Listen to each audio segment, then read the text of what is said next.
Hello guys, আসসালামু আলাইকুম। তো আপনারা সকলেই কেমন আছেন? আশা করি আপনারা সকলেই ভালো আছেন।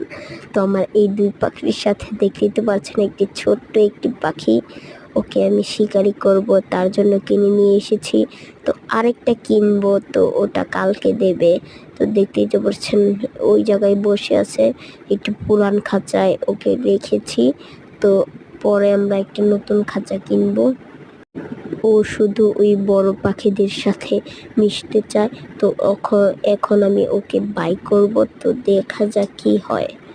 তো গাইস ধরলাম, তো হাতেও উঠিয়ে নিলাম গাইস, এই যে বাই করলাম, কিন্তু ওই যে ওই বড় পাখির দিকে চলে যাচ্ছে। তো দেখতে পাচ্ছেন এই পাখিটার উপরে কি মায়া, এই পাখিটার শিকারি বানাবো। তো এটা আমি পরের ভিডিওতে দেখিয়ে দিব। আমার এই চ্যানেলটিতে যারা নতুন এসেছেন একটি সাবস্ক্রাইব এবং কি লাইক কমেন্ট শেয়ার করে যাবেন। Bye bye.